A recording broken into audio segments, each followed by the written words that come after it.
WhatsApp guys, it's me Saif, welcome to my new video.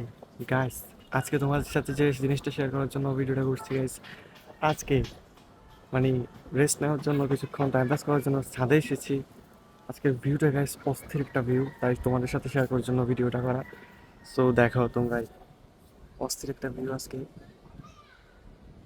মাথা নষ্ট করা একটা ভিউ। এদিকে দেখো, সব হচ্ছে এ, পরিষ্কার ক্লিন, একদম স্বচ্ছ আকাশ। আর ওইদিকে দেখা হচ্ছে মেঘ, ওইদিকে হচ্ছে মেঘ। সো দারুণ একটা এক্সপিরিয়েন্স আজকে, এরকম অনেক দিন পর মানে হচ্ছে এরকম ক্লিন আকাশ দেখলাম। সো ভিডিওটা এই জন্যই করা। ভালো লাগে থাকলে লাইক কমেন্ট শেয়ার করবেন, আর হচ্ছে সাবস্ক্রাইব করবেন আমার চ্যানেলটা। আপনার যদি আমার ভিডিওগুলো ভালো লাগে থাকে অবশ্যই সাবস্ক্রাইব করে দিবেন। সো আজকে ভিডিওটা এই পর্যন্তই। টেক কেয়ার, ফি।